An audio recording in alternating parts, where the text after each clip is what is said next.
Let's start with AS11, the effects of changes in foreign exchange rates. The standard deals with the issues involved in accounting for foreign currency transaction and foreign operation. कहता है ये standard deal करता है with issues involve in accounting for what? Foreign currency transaction. Foreign currency transaction का मतलब होता है आपने फॉरेन करेंसी में सेल कर दिया, या फिर कुछ फॉरेन करेंसी में आपने परचेज कर लिया, या फिर फॉरेन में आपने क्या किया, लोन दे दिया, ठीक है, या फिर फॉरेन करेंसी में आपने लोन ले लिया. अगर इस तरीके के कोई भी ट्रांजैक्शन आपने किए हैं तो उसकी अकाउंटिंग कैसे की जाएगी, ठीक है. And foreign operations. What is foreign operation? आपकी ब्रांच फॉरेन में है, आपकी सब्सिडरी फॉरेन में है, आपका ज्वाइंट वेंचर है फॉरेन में, तो इनकी अकाउंटिंग कैसे की जाती है? तो क्या क्या बोल रहा है? कह रहा है आपको अकाउंटिंग बताई जाएगी फॉरेन करेंसी ट्रांजैक्शन की. ट्रांजैक्शन का मतलब ये होता है सेल कर लिया, परचेज कर लिया, लोन ले लिया, दीज आर ट्रांजैक्शन. ऑपरेशंस का मतलब क्या होता है? I have a subsidiary in foreign, I have a branch in foreign, ठीक है. तो उसकी अकाउंटिंग कैसे मेंटेन की जाएगी? That is to decide which exchange rate to use. यहां पे आप ये भी सीखेंगे कि किस ट्रांजैक्शन के लिए कौन सा एक्सचेंज रेट यूज करें. आज because the exchange rate changes every day, हर दिन एक्सचेंज रेट बदलते जाता है, तो किस तरीके से ट्रांजैक्शन को हम इंडियन करेंसी में रिपोर्ट करेंगे. And how to recognise the financial effect of changes in foreign exchange rates in the financial statement. अगर फॉरेन एक्सचेंज की वजह से कोई भी इफेक्ट आ जाता है किसी भी बैलेंस में, तो उसको किस तरीके से फाइनेंशियल स्टेटमेंट में रिकॉर्ड किया जाएगा या क्या उसकी ट्रीटमेंट की जाएगी. फॉर एग्जाम्पल कहना क्या चाहता है, से फॉर एग्जाम्पल आपने $1000 का लोन लिया, ठीक है. You have taken a loan of $1000, ठीक है. The day you took loan the $1 was equal to ₹65. यानी आपने कितने रुपए का लोन लिया, आपने अपने बुक्स ऑफ अकाउंट में दिखा दिया होगा कि ये लोन 65,000 रुपए का है, ठीक है. ईयर एंड पे $1 कितने का हो चुका है? 68 रुपए का, ठीक है. अभी आपने ₹1 की भी रीपेमेंट नहीं की है. एक बात बताइए, लोन अब कितने रुपए का हो चुका है? आपको तो $1000 वापस करने हैं. अगर डॉलर का रेट 68 रुपीज हो गया है, तो ईयर एंड पे आपको ये लग रहा है कि लोन कितने का हो गया है? 68,000. तो what is to be done? Loan 68,000 का कहा जाए या इस 3,000 की क्या ट्रीटमेंट होनी चाहिए? AS11 यही आपको सिखाएगा, ठीक है. आई एम नॉट सेइंग कि लोन 3,000 का बढ़ गया, क्या होगा क्या नहीं होगा, that would be told by AS11, ठीक है. स्कोप में वही बात रिपीट करेंगे. स्कोप का मतलब है कि क्या क्या आपको यहां पे कराया जाएगा. What is the coverage of this standard? The standard should be applied in accounting for transaction in foreign currency. Transaction in foreign currencies ये सीखेंगे आप. हम इसको बोलते हैं foreign transaction. In translating the financial statement of foreign operation. दूसरी चीज, financial operation का जो फाइनेंशियल स्टेटमेंट है, मतलब कि ट्रायल बैलेंस है उनका, PL बैलेंस शीट है, उसको किस तरीके से आप इंडिया में रिपोर्ट करेंगे. अगर एक इंडियन कंपनी की ब्रांच फॉरेन में है, तो निश्चित है इंडियन कंपनी क्या करेगी, उस फॉरेन ब्रांच की को भी तो अकाउंट्स मिला के मर्ज करके प्रेजेंट करेगी इंडिया में. तो कैसे करेंगे हम? वहां के डाटा तो सारे कैसे होंगे? इन डॉलर्स होंगे, पाउंड्स में होंगे, तो उसे इंडियन करेंसी में कैसे रिपोर्ट करेंगे? तो this is basically foreign operation, foreign transaction, foreign operation.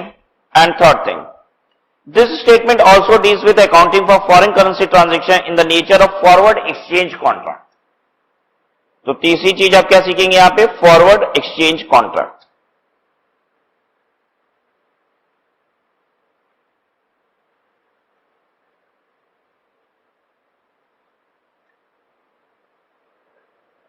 ठीक है. एक समरी आपको देते हैं छोटी सी कवरेज की, ठीक है, कि हम लोग क्या क्या यहां पे देखेंगे, ताकि आपको किसी भी पॉइंट ऑफ टाइम पे समझ में आ जाए कि हम पूरे चार्ट में कहां पे हैं, ठीक है. तो let me tell you how is this AS11.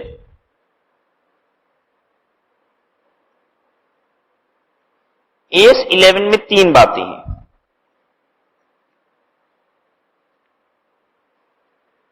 What are those 3 things?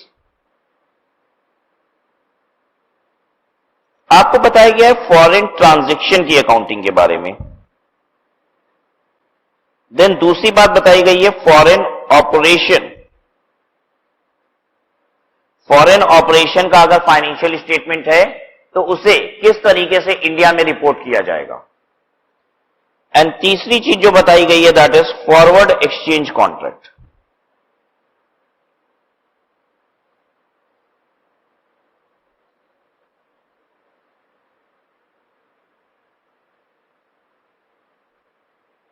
ठीक है,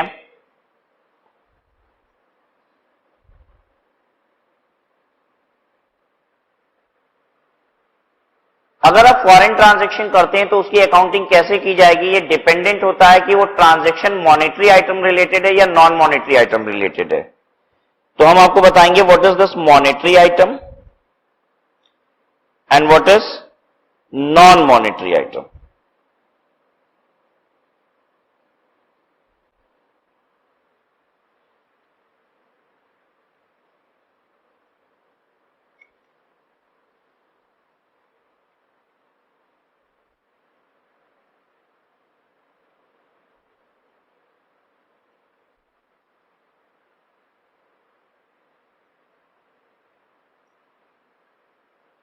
ठीक है, देन फॉरेन ऑपरेशन में हम आपको बताएंगे कि फॉरेन ऑपरेशन कैसा है आपका, इसी पे डिपेंडेंट होती है अकाउंटिंग। फॉरेन ऑपरेशन दो प्रकार के हो सकते हैं, one can be integral foreign operation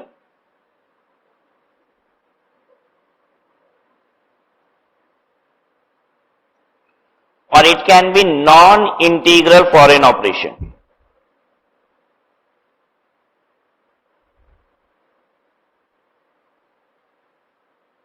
short में बोलते हैं आईएफओ, ईफो, ऐसे बोलते हैं नीफो।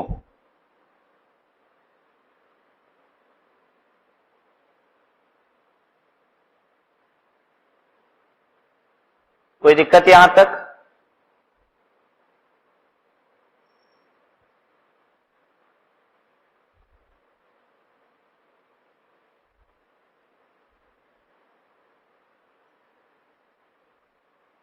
नेक्स्ट है फॉरवर्ड एक्सचेंज कॉन्ट्रैक्ट। आपको समझाएंगे इसका नंबर आते ही कि फॉरवर्ड एक्सचेंज कॉन्ट्रैक्ट क्या होता है। फॉरवर्ड एक्सचेंज कॉन्ट्रैक्ट के रिस्पेक्ट में आप अकाउंटिंग कैसे करेंगे, ये डिपेंड करता है कि फॉरवर्ड एक्सचेंज कॉन्ट्रैक्ट आपने क्यों किया है, whether for the purpose of speculation और not for the purpose of speculation. ठीक है, तो हम लोग सीखेंगे यहां पे अगर नॉट स्पेकुलेशन है तो कैसी अकाउंटिंग होगी, and if it is speculation तो अकाउंटिंग कैसी होगी। बेसिकली ये चार्ट बन जाने से किसी भी पॉइंट ऑफ टाइम पे हमें समझ में आएगा हम कहां पे हैं।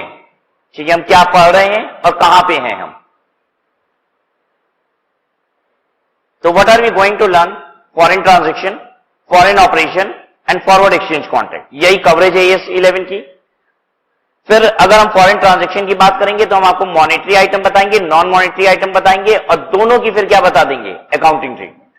ठीक है, फॉरेन ऑपरेशन पे जब पहुंचेंगे तो हम बताएंगे कि ये जो फॉरेन ऑपरेशन है ये ईफो कब कहलाता है और नीफो कब कहलाता है।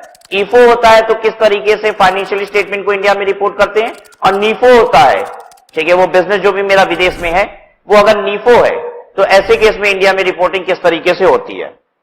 ठीक है, फॉरवर्ड एक्सचेंज कॉन्ट्रैक्ट में आपको क्या डिस्कस करना पड़ेगा, फॉरवर्ड एक्सचेंज कॉन्ट्रैक्ट में हम आपको बताएंगे कि ये जो आपने कॉन्ट्रैक्ट लिया है ये for the purpose of speculation and trading लिया है, मतलब बस हम डिफरेंस जो है, मार्जिन जो है उसकी इनकम जनरेट करना चाहते हैं। ठीक है, मतलब फायदे और घाटे के लिए आपने स्पेकुलेट किया है तो उसकी अकाउंटिंग डिफरेंट तरीके से होती है।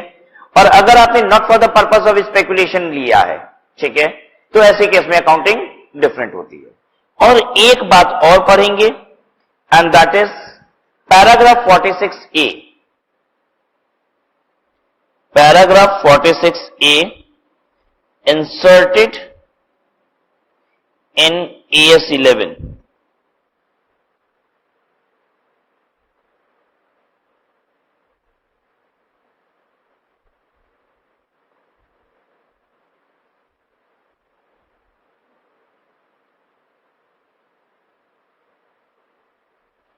ठीक है, पैराग्राफ 46A इंसर्ट किया गया है AS 11 में, जो कि आपको एक ऑप्शन देता है, एंड यू नो कि whenever it is an option either you can avail it और यू कैन डिक्लाइन इट। ठीक है, ये अकाउंटिंग ट्रीटमेंट का ऑप्शन देता है कि ऐसा ट्रीटमेंट भी अगर आपको चाहिए तो आप कर सकते हैं।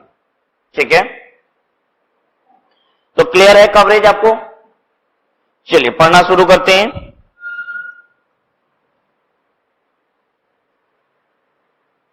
This standard does not, this standard does not, ये डज नॉट है। ठीक है, ये सब नहीं करेगा AS 11।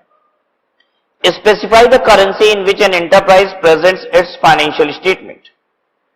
ये अकाउंटिंग स्टैंडर्ड AS 11 ये नहीं बताता है कि आपको अगर इंडिया में अकाउंट्स बनाना है तो किस करेंसी में बनाइए, रुपए में बनाइए, डॉलर में बनाइए। कह रहा हम ये नहीं बताते हैं, हम आपको मैंडेट नहीं करते हैं कि आपको इंडिया में अगर अकाउंट्स बनाना है तो वो रुपए में ही होना चाहिए, इसकी बात हम नहीं करते हैं। हम क्या बात करते हैं AS 11 में?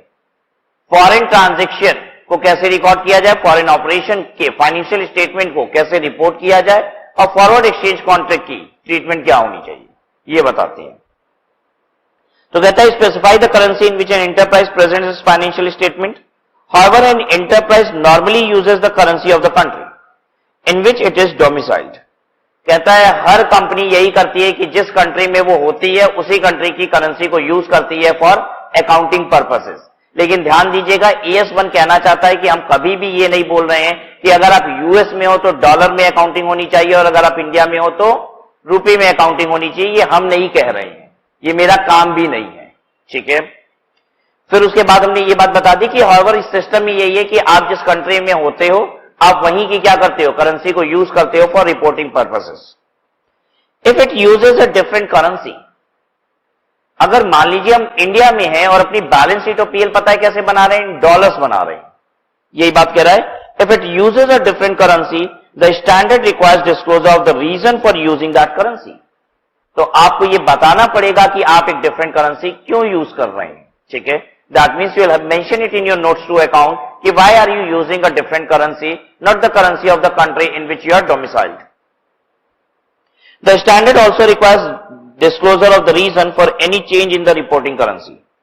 अगर आप रिपोर्टिंग करेंसी को कभी चेंज कर दिए, से फॉर एग्जांपल हम अभी तक तो रुपए में बना रहे थे but now I am going to prepare my financial statement in dollars, तो why am I changing from rupees to dollar, that will also have to be stated in notes to account. इतनी बात समझ में आ गई? क्या समझा आपने does not के पहले पॉइंट से? AS 11 आपको यह कह रहा है कि इंडिया में अगर आपको फाइनेंशियल स्टेटमेंट बनाना है तो रुपए में बनाइए, ये नहीं कह रहा है। कह रहा है आप कौन सी करेंसी यूज करते हैं इससे हमें मतलब नहीं है। आप अगर जिस कंट्री में है वो करेंसी यूज करते हैं तब तो वेल एंड गुड, लेकिन अगर आप यूज नहीं करते हैं तो आप क्या कीजिए, वो बात मेंशन कर दीजिए। और अगर कभी भी आप उस करेंसी को फिर फर्दर चेंज करते हैं तो अगेन आप क्या कीजिएगा, उस बात को मेंशन कर दीजिएगा। Where do we mention all these things? In notes to account. ठीक है, हालांकि ये सिस्टम ही है, हर कंपनी कैसे फाइनेंशियल स्टेटमेंट बनाती है, in the currency in which currency of the country in which they are domiciled. We deal with exchange differences arising on foreign currency borrowing to the extent that they are regarded as an adjustment to interest cost. बहुत सुंदर बात, ध्यान देंगे आप। कहता है कि ये AS 11 डील नहीं करता है एक्सचेंज डिफरेंस। कौन सा exchange difference? Which is arising from foreign currency borrowing. ठीक है, foreign currency borrowing to the extent they are an adjustment to the interest cost. अगर हमने फॉरेन करेंसी में लोन लिया है तो एक्सचेंज फ्लक्चुएशन हो जाने की वजह से इंटरेस्ट फैक्टर में जो परिवर्तन आ गया है, कह रहा उसकी अकाउंटिंग हम नहीं बताते। एग्जांपल से समझते, आइए देखिए क्या चीज वो नहीं बताता है वो हम आपको बताने जा रहे हैं। ठीक है, कि वो क्या कह रहा है कि AS 11 कह रहा है हम ये नहीं बताते। आपने लोन लिया, कैसा लोन है? This is a foreign currency loan.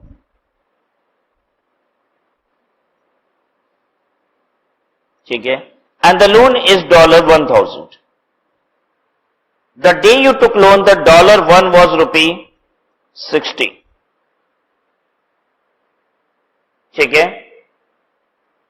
This financial year beginning 1/4/2019। Right. आइए अब बात करते हैं हम, ये बात हो गई 1/4/2019 की। अब बात करिए 31 मार्च 2020 की। इंटरेस्ट साल भर का आउटस्टैंडिंग हो चुका है इस पे, तो इंटरेस्ट आउटस्टैंडिंग कितना है ये भी आपको बता दें। दिस लोन वाज से फॉर एग्जांपल 10% लोन, ठीक है। तो आपका इंटरेस्ट पता है कितना बन चुका है इस पे, $100। Interest is $100। इस दिन डॉलर का रेट, $1 का रेट कितना है, 62 रुपया। $1 का रेट कितना है, 62 रुपए। यानी इसका मतलब यह होता है कि आपका अब लोन कितने का दिखाई दे रहा है। हम ध्यान दीजिएगा, हम ये नहीं कह रहे हैं कि लोन कितने का दिखाई देना चाहिए, AS 11 क्या कहता है। अगर हमें AS 11 अभी नहीं पता है तो हम क्या बोलेंगे, AS 11 हमें नहीं पता है तो हम क्या समझेंगे। $1000 का लोन लिया, जिस दिन लोन लिया था उस दिन डॉलर का रेट था 60 रुपए, ठीक है। तो उस दिन लोन कितने का था, 60,000 का। लेकिन 31 मार्च को $1 का रेट 62 रुपया हो गया है, तो लोन कितने का आप कहेंगे, 62,000 रुपया। ध्यान दीजिएगा, जितनी बात बोल रहे हैं बार बार आपको बोल रहे हैं कि ये AS 11 की वार्तालाप नहीं हो रही है, ठीक है। AS 11 तो अभी बताने वाला है कि हम क्या करेंगे इस 2000 का, ठीक है। हमें दिखाई देगा कि ये लोन कितने का है, 62,000 रुपए का। बेसिकली ये जो 2000 रुपए का इंक्रीमेंट दिखाई दे रहा है, ये आपको नुकसान हो गया। नुकसान हुआ कि नहीं, $60 से 62 हुआ तो आपको नुकसान हुआ। हाँ, आपको ये समझ में आ रहा है कितना पे करना पड़ेगा। अब 60,000 पे नहीं करना है, कितना पे करना है, 62,000 रुपए। 2000 का आपको नुकसान हो गया। इस 2000 रुपए के नुकसान का क्या होगा, ₹2000 लॉस।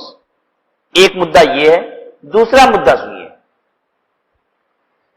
इंटरेस्ट आउटस्टैंडिंग जो है वो मेरा $100 का है। बेसिकली अगर 60 रुपए के रेट पे देखा जाए तो इंटरेस्ट पता है कितने का होता है, 6,000 रुपए का।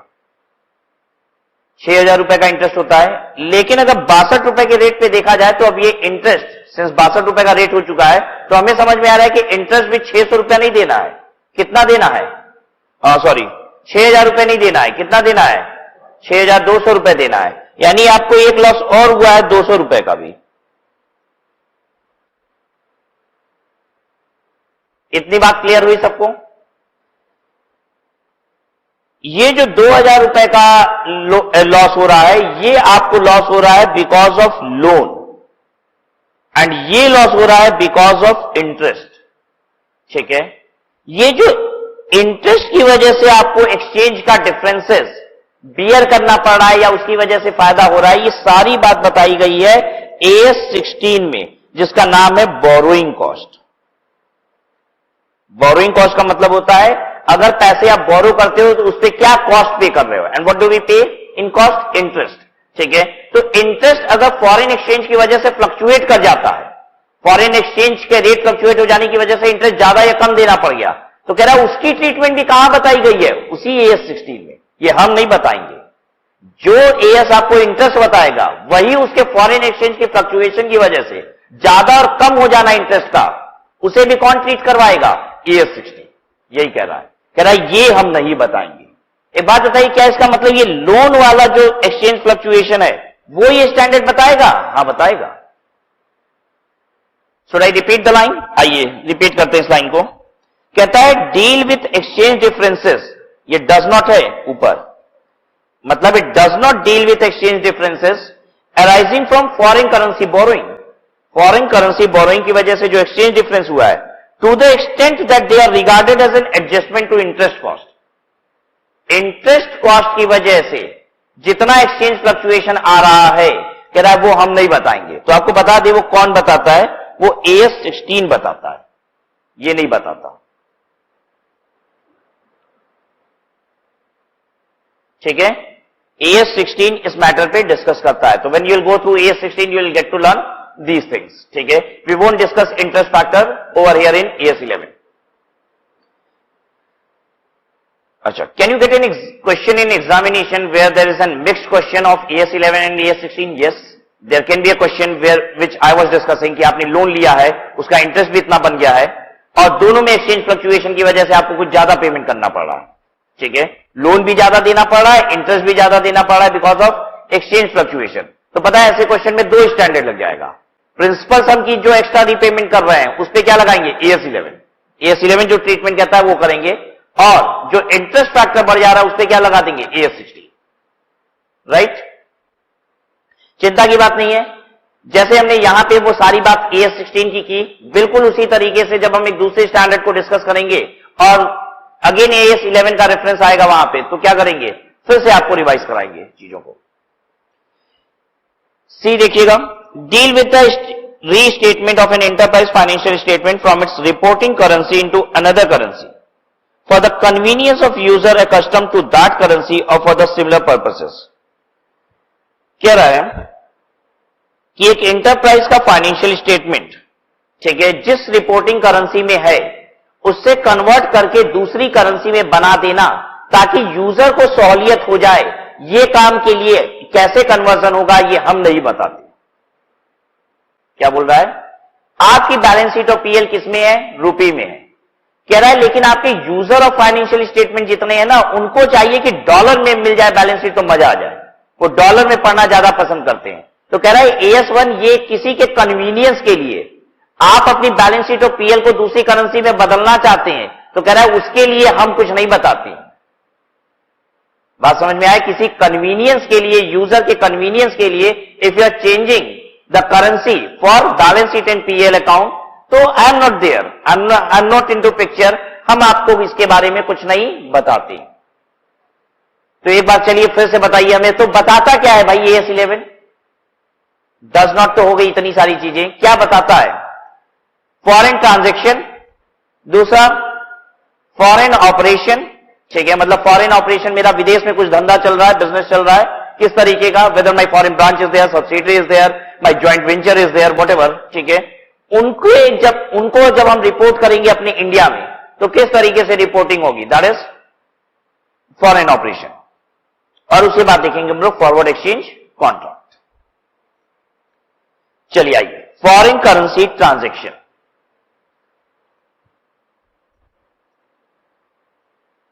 What is foreign currency transaction? Transaction में कोई बड़ा इशू नहीं है। ट्रांजैक्शन क्या होता है, सेल करना ट्रांजैक्शन होता है, परचेज करना ट्रांजैक्शन होता है, बोरो करना ट्रांजैक्शन होता है, पैसे ले लेना ट्रांजैक्शन होता है, लेंड कर देना ट्रांजैक्शन होता है, ऑल दिस थिंग्स।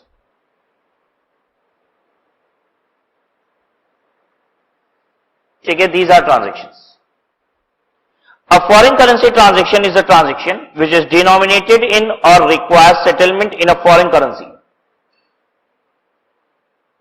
क्या कहता है, which is denominated in or requires settlement in foreign currency. बताइए, हमने विदेश से लोन लिया है 1 लाख रुपीस का, 1 लाख रुपीस इंडियन करेंसी, ठीक है, तो क्या इस पे AS 11 लगेगा? विदेश से लोन लिया है 1 लाख रुपए में और पेमेंट भी रुपए में ही करना है हमें। No, AS 11 won't be applicable on it, ठीक है। AS 11 कब एप्लीकेबल होता है, जब ये ट्रांजैक्शन किसमें होते हैं, इन फॉरेन करेंसी। सिर्फ फॉरेन से ट्रांजैक्शन हो जाने पे AS 11 नहीं लगता, फॉरेन करेंसी में ट्रांजैक्शन होता है तो AS 11 लगता है, क्योंकि फॉरेन करेंसी बदल जाने से, एक्सचेंज रेट बदल जाने से वो ट्रांजैक्शन भी बदल जाता है। तो ट्रीटमेंट कैसे किया जाए, ये इशू है। Including transaction arising when an enterprise either buys or sells goods or services whose price is denominated in foreign currency, आपने बाई किया या सेल किया गुड्स और सर्विसेज जिसकी प्राइसेस किसमें है, फॉरेन करेंसी, ठीक है। हमने बेचा है कुछ माल, इंडियन रुपी में नहीं बेचा, इंडियन रुपी में बेचे और इंडियन रुपी में पैसे मिलेंगे, तब क्या, तब तो एक्सचेंज की वजह से कोई फर्क ही नहीं पड़ेगा आपको। हमने मान लीजिए यूएस में माल बेच दिया 1 लाख रुपए का और उसे 1 लाख रुपए ही लेंगे, तो क्या कभी भी कुछ परिवर्तित होगा, नहीं, वो जब भी देगा तो 1 लाख रुपए ही देगा हमें। पता है, हमने विदेश में बेचा और कैसे बेच दिया, डॉलर्स में, $500। अब ट्रांजैक्शन में इफेक्ट आ सकता है, क्यों, वो इसलिए आ सकता है क्योंकि डॉलर के रेट परिवर्तित होंगे तो $500 का हमको ज्यादा या कम पैसा भी मिल सकता है। तो यू रिमेंबर दिस थिंग कि हम विदेश में अगर बेच रहे हैं तो किसमें बेच रहे होंगे, फॉरेन करेंसी, खरीद रहे होंगे तो किसमें खरीद रहे होंगे, foreign currency. The transaction must be into foreign currency, ठीक है। इट्स नॉट इंपॉर्टेंट कि ट्रांजैक्शन फॉरेन से हो रहा है, what is important is the transaction must be into foreign currency. borrows or lends funds when the amount payable or receivable are denominated in a foreign currency. पैसा लिया या दिया किसमें? Foreign currency. ठीक है. अगर हमने लोन दिया है तो रुपये में नहीं दिया है विदेश में. अगर हमने विदेश में लोन दिया है तो कैसे दिया है? डॉलर्स में. तो हो सकता है जो हमें पेमेंट आएगा वो ज्यादा या कम हो जाए एक्सचेंज फ्लक्चुएशन की वजह से. तो हम इसकी ट्रीटमेंट यहां पे डिस्कस करेंगे. Otherwise acquires or disposes of asset or incurs or settles liability denominated in foreign currency. कह रहा है फॉरेन करेंसी में आपने क्या किया है? एसेट को एक्वायर किया है या एसेट को डिस्पोज किया है या कोई दूसरी लाइबिलिटी वगैरह को सेटल किया है which is denominated into foreign currency. तो कह रहा है ये सब ट्रांजैक्शन होते हैं. ठीक है. इसमें कोई बड़ी बात नहीं थी. Transaction is not a big definition, it's an small deal. छोटी सी बात कर रहा है जो आप समझते हैं. ठीक है. सेल परचेज, पैसे लेना देना into foreign currency is foreign currency transaction. Now let us understand this foreign currency transaction can be in respect of monetary item and it can be in respect of non-monetary item. ठीक है. What is monetary item? Monetary item are money held and asset and liabilities to be received and paid in fixed or determinable amount of money. क्या कहता है? कहता है monetary items are money held. सबसे पहले एक चीज तो क्लियर हो गई, monetary items are money held. जो मेरे पास पैसा पड़ा हुआ है वो मॉनेटरी आइटम, यानी cash in hand is what? Is a monetary item. There after asset and liabilities. अब दूसरी चीज कह रहा है एसेट एंड लाइबिलिटीज भी मॉनेटरी आइटम है. कब? अब उसकी कंडीशन है लेकिन टू बी रिसीव्ड और पेड इन फिक्स्ड और डिटर्नेबल अमाउंट ऑफ मनी.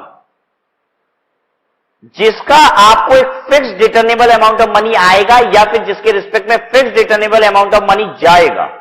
कितना जाएगा या कितना आएगा ये बात अगर फिक्स है तो कह रहा है वो मॉनेटरी आइटम है. तो हम आपको पूरी लिस्ट ही लिखवा दे मॉनेटरी आइटम क्या होती है ताकि आपको सोचना ही ना पड़े कि फिक्स्ड अमाउंट ऑफ मनी आएगा कि जाएगा. ठीक है.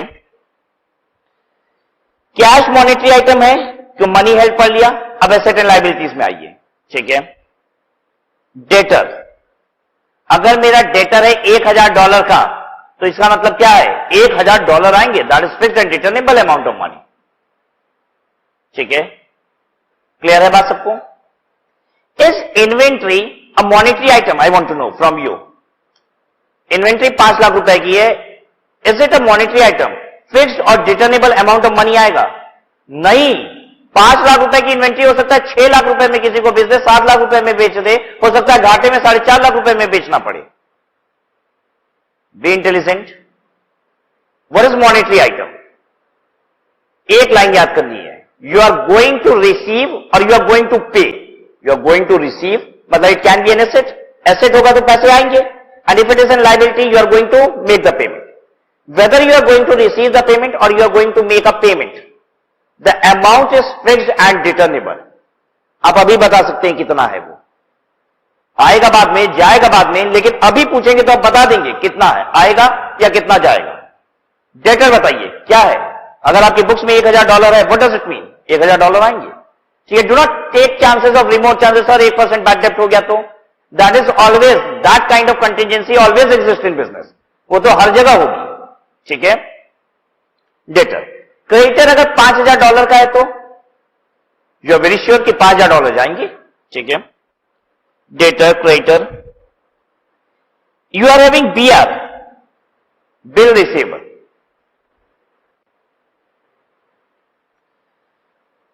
If you are having bill receivable,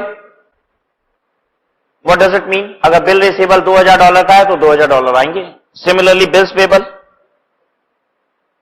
ठीक है. और बताइए लोन टेकन. लोन लिए हो $1 लाख का तो $1 लाख दोगे. ठीक है. That is fixed and determinable. Advances given. किसी को एडवांस दिए हो तो that is fixed and determinable. Advances का मतलब यहां पे लोन गिवन बेसिकली. ठीक है. किसी को लोन दिए हैं.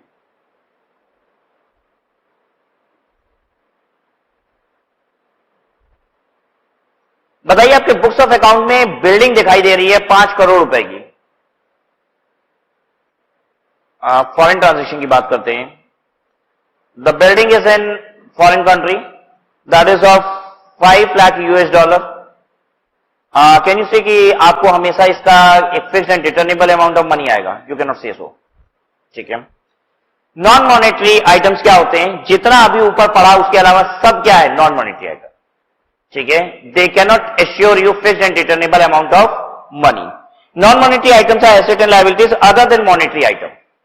What are those? Fixed asset लिखा हमने, इन्वेंट्री लिखा, इन्वेस्टमेंट इनटू इक्विटी शेयर, आपका किसी कंपनी के इक्विटी शेयर में इन्वेस्टमेंट है, you do not know it, बहुत ज्यादा भी मिल सकता है, बहुत कम भी मिल सकता है, ठीक है। तो एक काम करिए ना, मेरे साथ थोड़ा सा याद कर लीजिए, ठीक है। We must not have any confusion into examination, क्योंकि ट्रीटमेंट इसी पे डिपेंडेंट है कि वो मॉनेटरी आइटम है कि नॉन मॉनेटरी, और अगर आपने सही रिकॉग्नाइज नहीं किया तो आपकी ट्रीटमेंट अल्टीमेटली क्या हो जाएगी? गलत। तो let us learn it. What are monetary items? Debtor, creditor, BR, BP, loan given, loan taken, ठीक है। Apart from this other are non monetary item. Done, ठीक है।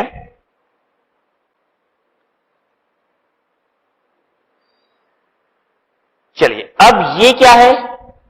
अब बच्चों ये क्या पढ़ रहे हैं हम लोग? ये है treatment.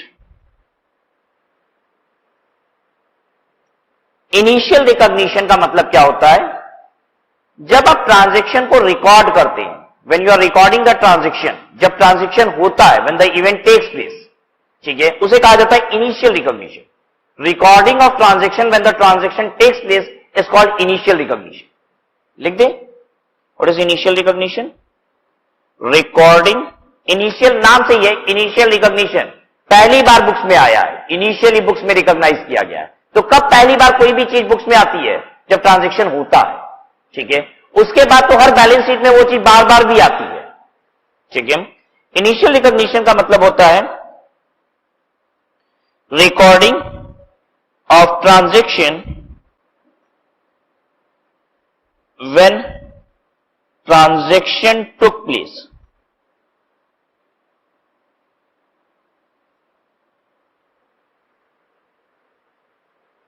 Recording of transaction when transaction took place, इसे कहा जाता है इनिशियल रिकॉग्निशन।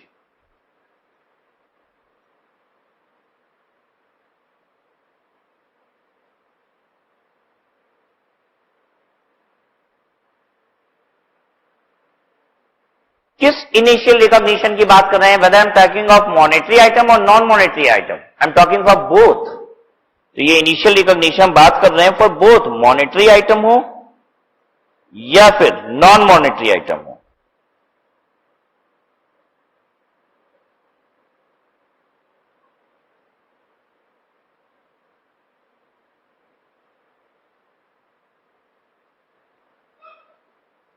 कहता है when transaction takes place it should be recorded at spot rate. Spot rate का मतलब होता है उस दिन का रेट, ठीक है। स्पॉट रेट का मतलब इंस्टेंट रेट, अभी का जो रेट चल रहा है। तो जब भी कोई ट्रांजैक्शन होता है, चाहे मॉनेटरी आइटम का हो या नॉन मॉनेटरी आइटम का हो, उस समय जो रेट चल रहा होता है फॉरेन करेंसी का, उस पर रिकॉर्ड किया जाता है। यानी आप फिक्स एसेट खरीदे $1000 का, अभी रेट कितना चल रहा है? 65 रुपए, ठीक है। तो कितने पे रिकॉर्ड कर देंगे? 65,000 रुपीज, ठीक है। सेल की हो $1000 का, 65 रुपए का रेट चल रहा है, अभी कितने का रिकॉर्ड करोगे डेटर को? 65,000 रुपया। समझ में आ गई बात? इनिशियल रिकॉग्निशन तो हमेशा उसी रेट पे होता है जिस रेट पे ट्रांजैक्शन हुआ है, बेसिकली मतलब जिस समय ट्रांजैक्शन हुआ है उस समय रेट क्या चल रहा है। इसको आप ऐसे कह सकते हैं, स्पॉट रेट का मतलब है ट्रांजैक्शन डेट का rate, transaction date rate. What is spot rate? Instant rate, immediate rate, मतलब the transaction date rate, transaction date rate.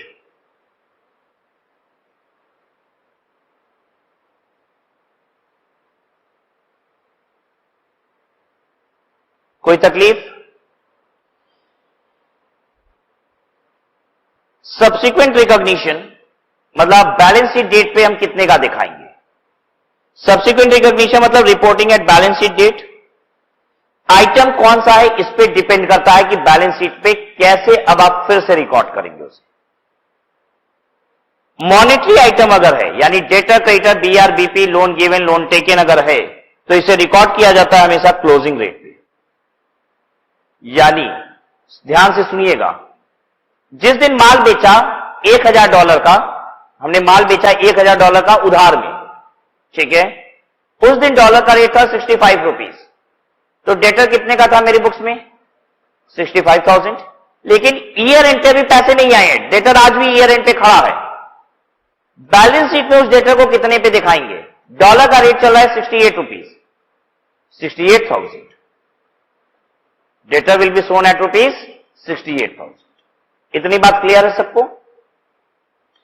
अब कहता है ये जो एक्सचेंज डिफरेंस है, अच्छा, इस डिफरेंस को क्या बोला जाएगा? What is the name of this difference? जो 3000 रुपए का डिफरेंस आया है, इसको क्या नाम देंगे? Exchange difference. ठीक है, 3000 से डेटा बढ़ाना पड़ेगा ना, एंट्री क्या होगी पता है? डेटा मेरा 65,000 का चल रहा था, आपको एक ऐसी एंट्री माननी है कि डेटा 65,000 की जगह 68,000 का हो जाए। From 65,000 debtor becomes of 68,000। How will we make it? Debtor account debit 3,000 to exchange difference, यही लिखे हैं। उस डिफरेंस का नाम क्या होगा? ठीक है, you will have to do debtor account debit to exchange difference. तो एंट्री ये होगी। एक्सचेंज डिफरेंस का ट्रीटमेंट क्या करेंगे? क्या करेंगे इस एक्सचेंज डिफरेंस को? बैलेंस शीट में ले जाके कहीं चिपकाना है, पीएल में ले जाना है, क्या करना है? See the treatment, transfer to profit and loss account. The next entry will be exchange difference account debit to PL. Is it clear to everyone? And if it is non-monetary item, तो आपको उसे record करना है transaction date rate. Non monetary item है तो transaction के दिन जो रेट था उसी पे रिकॉर्ड करना है। अरे तो इनिशियल रिकॉग्निशन भी किस पे हुआ था? ट्रांजैक्शन के दिन वाले रेट पे ही तो हुआ था। तो क्या बैलेंस शीट डेट पे कोई अंतर आएगा? नहीं। For example, other than non monetary item की बात करेंगे हम लोग, ठीक है, अदर देन मॉनेटरी आइटम की बात करेंगे। Will talk of non monetary item. हमने एक फिक्स्ड एसेट परचेज किया, we have purchase fixed asset for $1,000 and the rate of dollar is 65 rupees. तो फिक्स्ड एसेट कितने का? 65,000। ईयर एंड पे डॉलर का रेट हो गया 68 रुपीज। अभी भी फिक्स्ड एसेट कितने का? 65,000। तो सिंस हमने कोई चेंज ही नहीं किया है, there is no difference, dash कर दिया, ट्रीटमेंट कुछ करना ही नहीं है। ठीक है, क्लियर है सबको? Paragraph 46A in AS 11,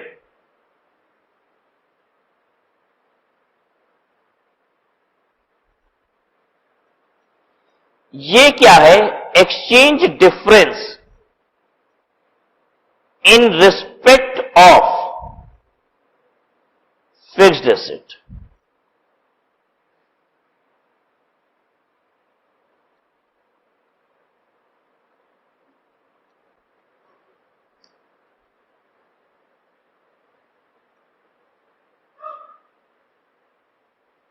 exchange difference in respect of fixed asset. अब चलिए ध्यान से सुनिए, इधर आपने मॉनेटरी आइटम समझा, नॉन मॉनेटरी आइटम समझा। जल्दी बताइए फिक्स्ड एसेट कहां आता है? मॉनेटरी आइटम में, नॉन मॉनेटरी आइटम में? नॉन मॉनेटरी आइटम में। सभी नॉन मॉनेटरी आइटम के लिए 46A नहीं है, 46A बस एक नॉन मॉनेटरी आइटम के लिए है। किसके लिए? Fixed asset. फिक्स्ड एसेट के लिए आप पैराग्राफ 46A भी लगा सकते हैं, और पैराग्राफ 46A एक ऑप्शन देता है, कहता है आपके पास एक ऑप्शन है, लेकिन ये तभी लगेगा जब एक्सचेंज डिफरेंस फिक्स्ड एसेट की वजह से है। ठीक है, इन रिस्पेक्ट ऑफ फिक्स्ड एसेट, ये भी आप वर्ड यूज ध्यान दीजिए। Exchange difference of fixed asset नहीं बोल रहे, इन रिस्पेक्ट ऑफ फिक्स्ड एसेट। अब सर इन रिस्पेक्ट ऑफ में क्या अंतर है? या फिर आप ऐसे कह सकते हैं in respect of fixed asset का मतलब है by reason of fixed asset, fixed asset की वजह से एक्सचेंज डिफरेंस। ऐसे समझिए, आपने एक लोन लिया था, ध्यान से सुनिएगा, फिक्स्ड एसेट का एक्सचेंज डिफरेंस और फिक्स्ड एसेट की वजह से एक्सचेंज डिफरेंस, दोनों में बहुत अंतर है। ठीक है, आपने फिक्स्ड एसेट खरीदा, ठीक है, 65, जिस दिन 65 रुपए $1 थे, बाद में डॉलर का रेट हो गया 68 रुपए। ठीक है, तो फिक्स्ड एसेट की वजह से ये एक्सचेंज फ्लक्चुएशन है, क्योंकि फिक्स्ड एसेट ही आपने लिया था। और भी इसमें क्या कवर हो जाएगा? आपने $1,000 का लोन लिया था फिक्स्ड एसेट परचेज करने के लिए, ठीक है, और डॉलर जब लोन लिया था तो $1 था, 65 रुपए का, तो लोन आपका कितना था? 65,000। लेकिन ईयर एंड पे वो लोन पता है कितने का हो गया, 68,000 रुपए का हो गया। रीजन बीइंग कि आपको 3,000 रुपए एक्स्ट्रा पेबल दिखाई दे रहा है बिकॉज ऑफ एक्सचेंज फ्लक्चुएशन। $1 का रेट कितना हो गया, 68 रुपीज। तो अगर लोन 65,000 से 68,000 रुपए का आपको दिखाई दे रहा है तो किसकी वजह से दिखाई दे रहा है, फिक्स्ड एसेट की वजह से, क्योंकि वो लोन किसकी वजह से था, फिक्स्ड एसेट। इतनी बात समझ में आई। यहां पे कहता है सेक्शन पैराग्राफ 46A में कि अगर कोई भी एक्सचेंज फ्लक्चुएशन फिक्स्ड एसेट की वजह से होता है तो वो एक्सचेंज फ्लक्चुएशन आप फिक्स्ड एसेट की कॉस्ट में कैपिटलाइज कर सकते हैं, ये आपके पास ऑप्शन है।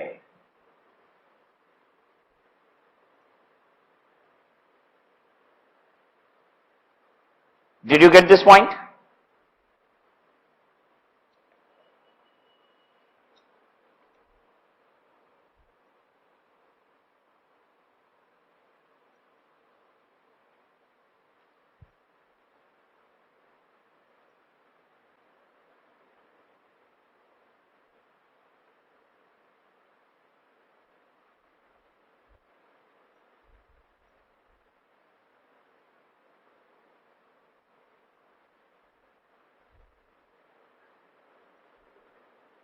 चलिए अब ऐसे समझिए,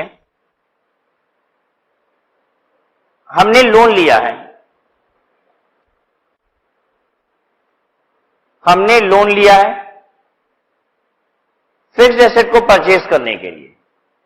तो आइए, लोन क्या है, monetary item, non monetary item? Loan is a monetary item, यानी कि अगर लोन की वैल्यू में चेंज आता है ड्यू टू एक्सचेंज फ्लक्चुएशन तो वो कहां जाएगा, पीएल में, ये आपने पढ़ा है, ठीक है। लेकिन लोन किसके लिए लिया है, फिक्स्ड एसेट। और अगर फिक्स्ड एसेट की वजह से एक्सचेंज फ्लक्चुएशन होता है तो आपके पास एक ऑप्शन भी है, क्या, पैराग्राफ 46A लगा दीजिए। अब पैराग्राफ 46A क्या कहता है, कहता है कि अगर एक्सचेंज फ्लक्चुएशन फिक्स्ड एसेट की वजह से हुआ तो एक्सचेंज फ्लक्चुएशन को फिक्स्ड एसेट की कॉस्ट में आप क्या कर सकते हैं, कैपिटलाइज कर सकते हैं। अब उस लोन से जो हम फिक्स्ड एसेट लिए थे, ठीक है, लोन 3,000 रुपए का बढ़ा हुआ दिखाई दे रहा है, 3,000 रुपए कहां बढ़ा दीजिए, फिक्स्ड एसेट की कॉस्ट में बढ़ा दीजिए। तो अकॉर्डिंगली अब आगे का डिप्रिसिएशन भी क्या होगा, उस पर चेंज हो जाएगा। इतनी बात क्लियर हो रही है? तो what you can do, you can apply this paragraph, but this is always an option. In case you do not wish to do so, you may not do so. This is an option. आइए पढ़ा जाए इसको।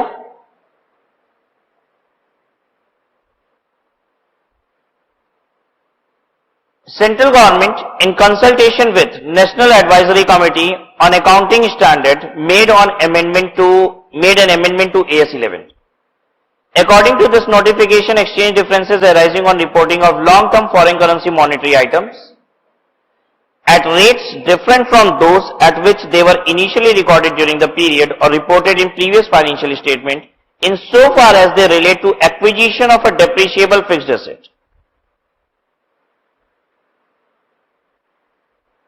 Insofar as they relate to acquisition of a depreciable fixed asset. क्या क्या बोल रहा है, exchange difference arise हुआ है किसकी वजह से, long term foreign currency monetary item की वजह से। Long term foreign currency monetary item, what does it mean, long term होना चाहिए, फॉरेन करेंसी का मॉनेटरी आइटम होना चाहिए। मॉनेटरी आइटम होते ही क्या है, debtor creditor, BRBP, loan given taken, ठीक है, डेटर क्रेडिटर, बीआरबीपी, ये सब लॉन्ग टर्म होते हैं क्या, शॉर्ट टर्म होते हैं। किसकी बात कर रहा है, long term foreign currency monetary item, that is talking of loan taken.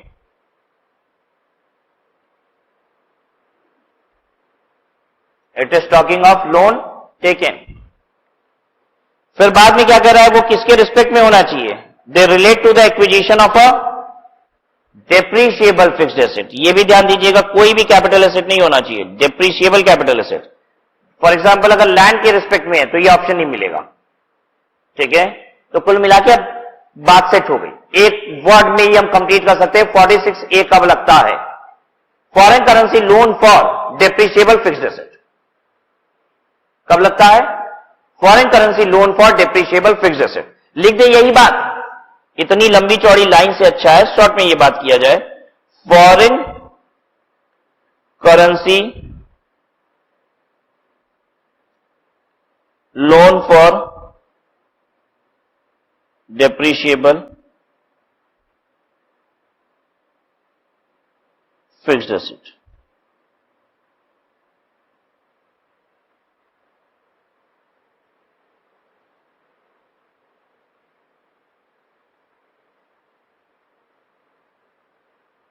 ठीक है, यहां तक can be added to or deducted from the cost of the asset and should be depreciated over the balance life of the asset.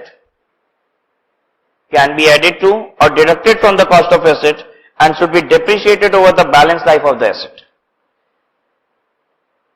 ठीक है, ये बात तो clear है। आप एसेट की कॉस्ट में बढ़ाइए और बैलेंस लाइफ पे उसको डेप्रिशिएट भी कर लीजिए।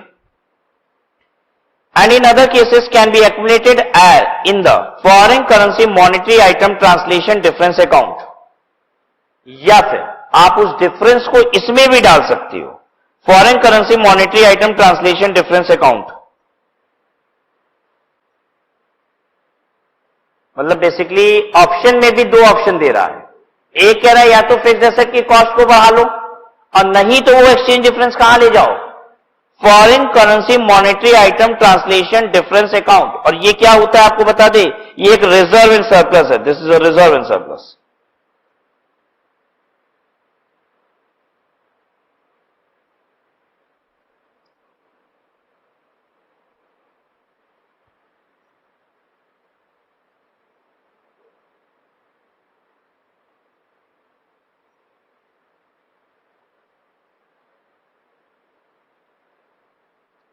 And should be written off over the useful life of the asset, amortized over the balance period of such long-term asset or liabilities by recognizing as income or expense in each such period but not beyond March 31st, 2020. कह रहा है कि इस reserve में जो पैसा आप डालोगे इसको आप धीरे धीरे राइट ऑफ करते रहोगे, खत्म कर दोगे, लेकिन 31 मार्च 2020 के बियॉन्ड इसको नहीं रखोगे, यानी यहां तक खत्म कर ही देना है। तो अब 31 मार्च 2020 में तो कोई समय रह नहीं गया, तो ये तो ऑलमोस्ट क्या करना है, खत्म करने वाली बात है। तो instead of taking to this account, लोग प्रेफर कहां पे कर रहे हैं पता है, to capitalise it to the cost of fixed asset. हालांकि तीन ऑप्शन है। एक काम करें, हम एक एग्जांपल लेके तीनों ट्रीटमेंट एक साथ बताएं। एग्जांपल लेते हैं, तीनों ट्रीटमेंट एक साथ कराते हैं।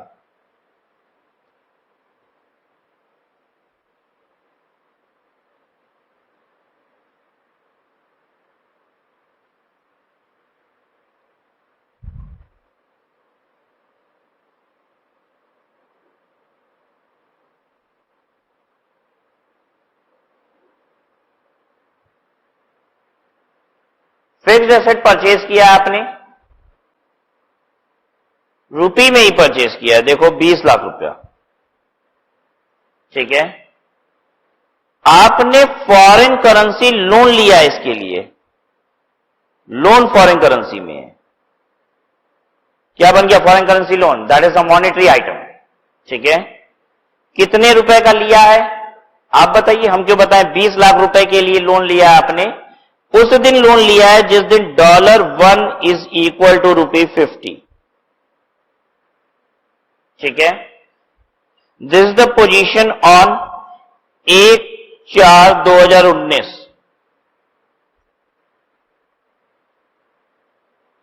19 की बात ना करें क्योंकि बेसिकली अब 2020 खत्म हो जाएगा, फिर तुरंत 1/4/18 कर देते हैं।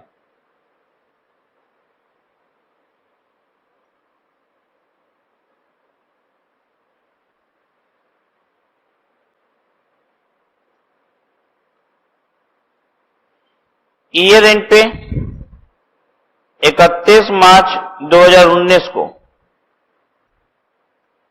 $1 का रेट है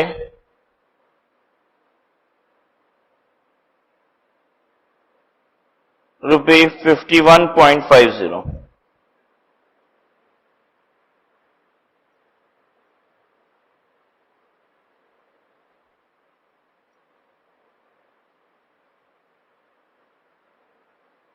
ठीक है, इतनी बात। चलिए अब हम लोग इसका ट्रीटमेंट सीख रहे हैं, क्या क्या ट्रीटमेंट होगा अब इसकी केस में। सबसे पहले तो इनिशियल रिकॉग्निशन की बात कर लेते हैं। इनिशियल रिकॉग्निशन तो ट्रांजैक्शन के दिन जो रेट होता है ना, उसी पे किया जाता है। इसलिए कुछ भी हो, एक ही एंट्री होगी, और वो एंट्री क्या होगी? Bank account debit to foreign currency loan या फॉरेन लोन। कितने रुपए का होगा? 20 लाख रुपए की फिक्स एसेट के लिए हमने डॉलर में लोन लिया है। $1 का रेट 50 रुपए है। कितने डॉलर का लोन लिए होंगे? डिवाइड कर दीजिए, 20 लाख डिवाइडेड बाई 50। कितने डॉलर का लोन लिए होंगे? 40,000। ठीक है, हम यहां पे एंट्री कितने से करेंगे? लेकिन 20 लाख की इंडियन करेंसी में। ठीक है, फॉरेन करेंसी लोन कितने का है? अगर लोन की बात करें तो कितने रुपए का लोन है? $40,000। समझ में आई बात? एंट्री डॉलर में नहीं ना होगी, एंट्री तो रुपये में होगी। लोन किस में है? डॉलर में। $40,000 का लोन है, रिकॉर्ड कितने पे कर दिया? 20 लाख रुपए पे कर दिया।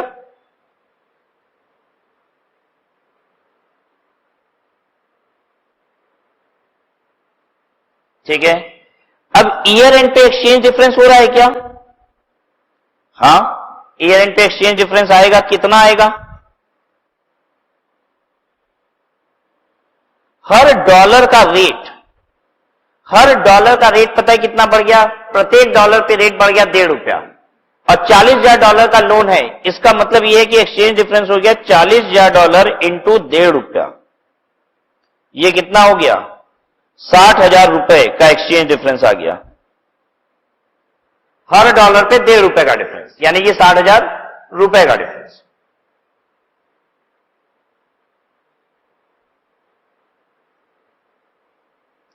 ठीक है, इतना।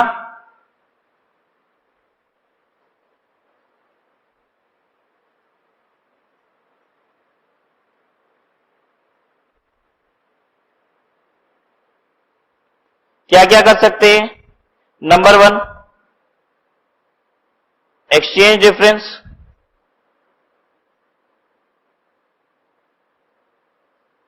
टेकन टू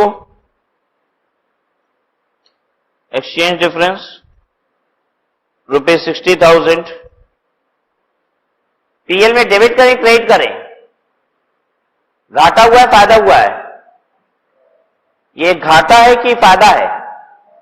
ये लॉस है। लोन बढ़ गया आपका ₹60,000, ज्यादा देने पड़ेंगे। ठीक है ना? तो exchange difference 60,000 debited to PL account, एक ये ट्रीटमेंट है। और दूसरा आप बताएं आपको, फिक्स्ड एसेट को ₹60,000 से बढ़ा दीजिए। ठीक है, capitalise it to cost of fixed asset. ठीक है, वैल्यू ऑफ फिक्स्ड एसेट कितनी हो जाएगी पता है? 25 लाख रुपए थी कि 20 lakh? 20 lakh. 20 lakh plus 60,000, fixed asset हमारी हो जाएगी 20,60,000 रुपए।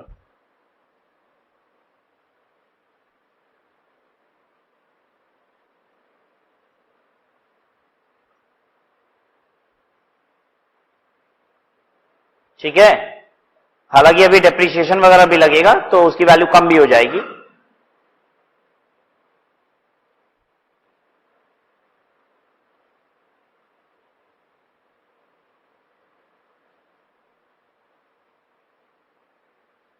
ये ट्रीटमेंट कहां पे लिखी हुई है जो अभी हमने किया? ये 46A पैराग्राफ की ट्रीटमेंट है और ये ऑप्शन है। अच्छा, 46A एक बात और भी बोल रहा है, कह रहा है एक काम करो,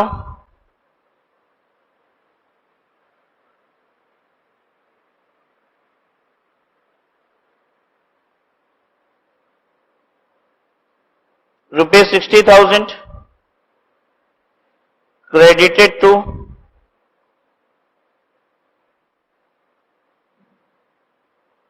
foreign currency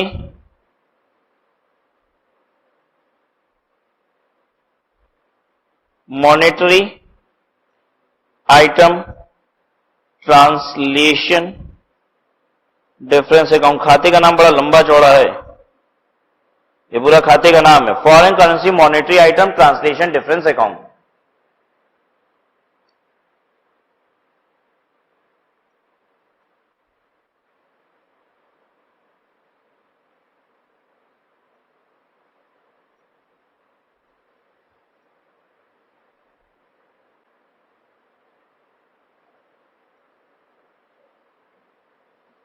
एंट्री भी करके दिखा दे, एंट्री करना भी पसंद करेंगे। देखिए ये अगर ये ट्रीटमेंट करना है तो एंट्री क्या होगी, पहला वाला ट्रीटमेंट। फॉरेन करेंसी लोन आपका बढ़ेगा, फॉरेन करेंसी का लोन बढ़ेगा, बिल्कुल बढ़ेगा। फॉरेन करेंसी का लोन तो बढ़ ही रहा है, ठीक है। वो कौन सा आइटम है, मॉनेटरी आइटम, उसे तो हम किस पे रिपोर्ट करेंगे, क्लोजिंग रेट पे, ठीक है। तो वो तो मेरा बढ़ेगा ही बढ़ेगा, साथ में उसका दूसरा इफेक्ट क्या आएगा, पीएल डेबिट हो जाएगा आपका, ठीक है। एंट्री होगी exchange difference debit to foreign loan. अभी तक जो फॉरेन लोन आपका चल रहा था 20 लाख रुपया, वो 20,60,000 रुपए का दिखेगा। ये देखिए 60,000 रुपए का लोन बढ़ गया, और ये एक्सचेंज डिफरेंस हम पीएल में डाल देंगे, फिर PL debit to exchange difference, ये एंट्री होगी। ये पॉइंट नंबर 1 की ट्रीटमेंट।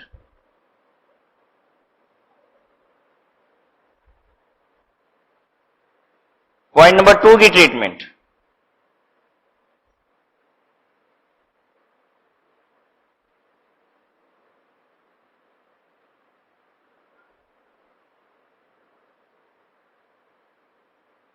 पॉइंट नंबर 2 की ट्रीटमेंट देखिए। पॉइंट नंबर 2 में हम एंट्री करेंगे fixed asset debit, fixed asset बढ़ा देंगे हम सीधे, fixed asset debit to foreign loan. Loan जितने रुपए का बढ़ा उतने से एसेट भी बढ़ा दो।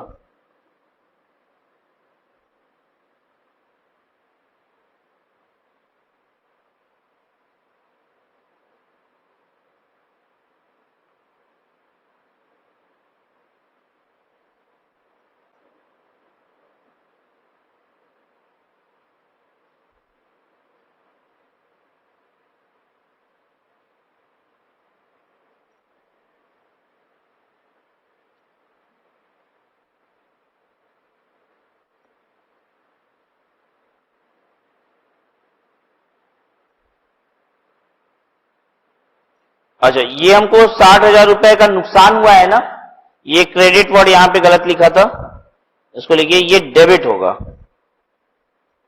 अगर यही फायदा हुआ होता तो हम ये इसको, इस रिजर्व एंड सरप्लस को क्या करते, क्रेडिट करते। This will be debited.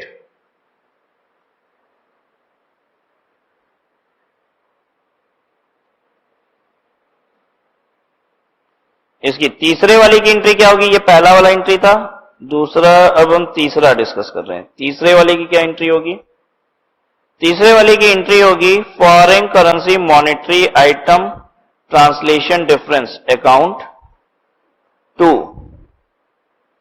Foreign loan 60,000।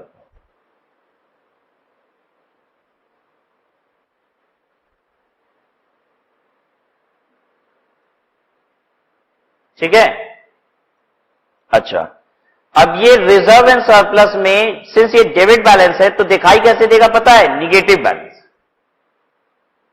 ये रिजर्व एंड सरप्लस में दिखाई देगा, कैसे दिखेगा ये भी दिखा दे। रिजर्व एंड सरप्लस के अंदर बहुत सारा है, जनरल रिजर्व है, पीएल है, ठीक है।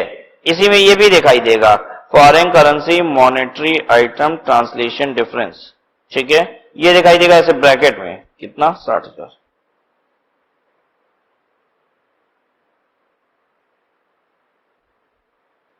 Are you aware of this thing कि रिजर्व एंड सरप्लस में निगेटिव रिजर्व एंड सरप्लस भी दिखाया जाता है। यस, बैलेंस शीट में आप निगेटिव रिजर्व एंड सरप्लस भी दिखाते हैं।